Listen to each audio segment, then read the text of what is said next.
What is up, Earth's mightiest subscribers? It's Ernie Blerd without fear. Welcome back to the channel. Alright, so today's video we're going to be talking about Juggernaut number 5, the final issue in the Juggernaut miniseries by Fabian Nicieza and Ron Garney. And in this video, we're going to learn whether or not D-Cell is ever going to accept that she is a mutant and take her rightful place on Krakoa. We're also going to learn why D-Cell is in denial about being a mutant. More importantly, we're going to learn what Cain Marko's plans are now that his miniseries is over. We're going to talk about all that and more right now. But first, let's hit that intro. Word to wise, grass only greener when it's fertilized. Gave them truth in these songs, they prefer to lies. Destiny beautiful, adrift in her purple lies. You can't see me, you Stevie, wondering how I reach more evolutions than Evie and make it look easy. So when we kick this book off, we learn that, yeah, Cain Marko is steadily in contact with Charles Xavier. In fact, we do learn Cain has informed Charles that D-Cell is in fact a mutant, but the reason why they've not been able to track her is because of her powers. Her deceleration field is actually potent enough to keep telepaths and Cerebro from being able to track her movements and figure out where she is at any one given time. Eventually, the whole point of this is that Juggernaut is going to get into a little bit of trouble. The reason why all this is going on because Juggernaut and D-Cell do go after the dungeon that we talked about in the previous issue, where it was one of those for-profit superhuman prisons, and they tackle it with everything they've got. The only problem is that the people who are running the dungeon, they're actually pretty well prepared for them. And now I did bring up in the previous video that, oh, he's gonna have to probably go up against a character like, Swarm, who we saw on the cover for this comic. He had a bunch of, bees swarming at him, and we know that another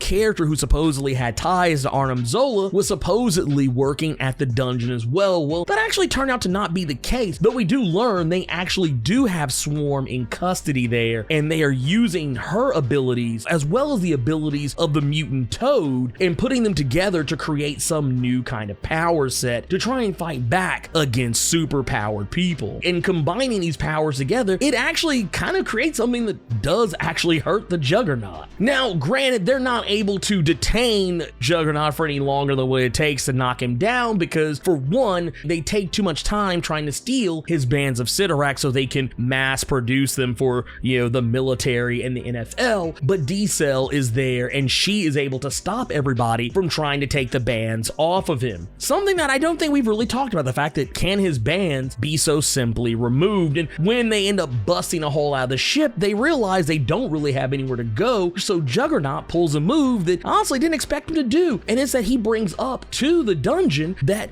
D-Cell has diplomatic immunity. She has amnesty through Krakoa, and that if she says that she wants to go to Krakoa, they can't take her. Now, there is some nebulousness about whether or not they actually harm the mutants and other superhumans that they keep at the dungeon. The asshat in charge does seem to make it sound as though they don't actually kill anybody, but it doesn't sound like they're being particularly nice to them either. But D-Cell actually does relent. She doesn't really want to go, and on multiple occasions, she keeps bringing up that she doesn't want to go to Krakoa. But now, we actually get a little insight as to why she kept saying that she wasn't a mutant, that she wouldn't accept being a mutant. You see, the thing is that her powers, when they manifested, it caused a car accident that killed her mother and her father. That's why she doesn't ever want to be reminded that she's a mutant. Her powers kicked in out of nowhere, and they ended up crashing with a truck driver, and the reason why she kept denying the fact that she was a mutant is that if she accepted the fact that she was a mutant, she would have to accept that the accident that killed her family was her own fault. But at the end of it all, the dungeon decide that, yeah, they're not going to try and get in the way of D-Cell going to Krakoa because, honestly, they just don't want to go through the problems. And Cain is actually able to convince her to go. Now, it is debatable whether or not she will actually stay on Krakoa or if we'll ever even see her in anything after this. It's hard to say where all this is going to go, but one of the things that Black Tom Cassidy and Cain are quick to realize is that she will probably try to escape. Now, the thing that really bugged me about about this comic. I'm not gonna lie, and I've talked about it in previous issues when we discussed the idea of Juggernaut and him not being allowed on Krakoa. And this is something I even talked about with somebody on Twitter and in Discord. But when you think about it, there are characters who are human who are allowed on Krakoa, which I find incredibly interesting because you think about it. Kyle, who is Northstar's husband, he is 100% human. He's not a mutant, yet he has Krakoan citizenship. Hell, one of his nicknames was Northstar's Normal. We also can't forget about Shogo, who is Jubilee's adopted son. He, for all intents and purposes, is a normal kid. We don't even know if he'll ever grow up to be a mutant or not. And yet, he's allowed to be on Krakoa. Yet a character like Juggernaut, who has been, for the most part, yeah, he's been a villain to the X-Men, but he's actually been more of a hero to the X-Men in recent memory than any of the other villains who are on Krakoa right now. Hell, before House of X, Juggernaut was an X-Man in Matthew Rosenberg's Uncanny X-Men run. He joined the team and tried to help them during a time when most of the X-Men had disappeared into the age of X-Man. But yet, for some reason, Juggernaut's not allowed on the island, even though he's best friends with Black Tom Cassidy, even though he's the stepbrother of Charles freaking Xavier. I don't really understand the whole rule of not allowing certain humans on Krakoa but allowing others. Is Juggernaut any worse than Apocalypse or Mr. Sinister, or hell, even some of the other characters that they've allowed on that have had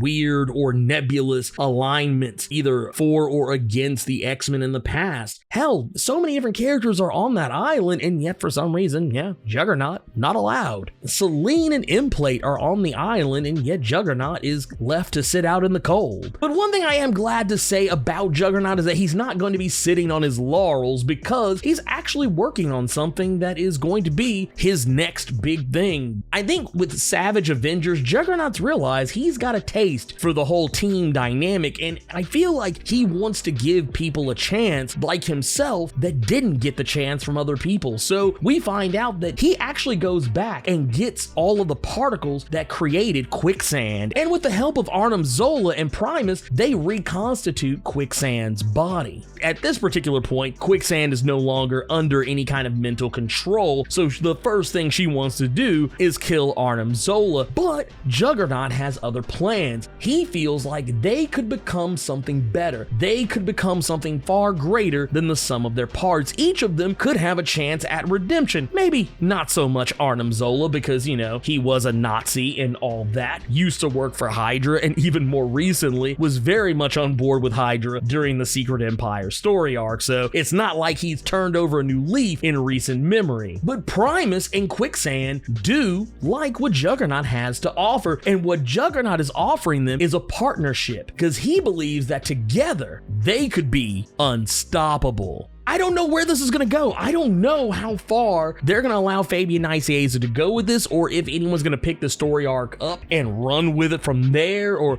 are they going to factor into anything else? I don't know, but man, I'm not going to lie. I would love to read a comic where Juggernaut is in charge of a team of people who had some really rough ties, of people who used to be bad guys, maybe rode the fence a little bit. I would love nothing more to see a comic just like that, because that is essentially kind of what Savage Avengers is. It's a bunch of characters who are kind of not necessarily bad guys, but they're mostly loose cannons or people who don't necessarily play by the strictest of moral codes, and that's what I would love to see here. I would love to see Juggernaut take the Savage Avengers model and apply it to people who could have an opportunity. I mean, yeah, we had the Thunderbolts. That is a thing, but I would like to see something that's a little more sincere, not some government sanctioned organization. Now, whether or not this is even going to be through damage control, because that's also another thing we got to keep in mind. The only reason they were able to get Quicksand back is because of damage control. So I don't know if that's going to even play into it, but I would love to see what they could do with this. I would love to see something where like it's the Thunderbolts, but with no government sanctions. It's just these guys out here of their own volition. There's no carrots being dangled in front of them. They're just bad guys or people who used to be bad guys, and they just want to be something better. That is a story I can always get behind. But anyways, let me know what you guys thought about Juggernaut number 5 by Fabian Nicieza and Ron Garney. Do you think this new team that Juggernaut is putting together is going to be successful? And more importantly, how soon do you think it'll be before we see D-Cell in one of the X-Men titles? Keep it plus ultra and sound off in the comments.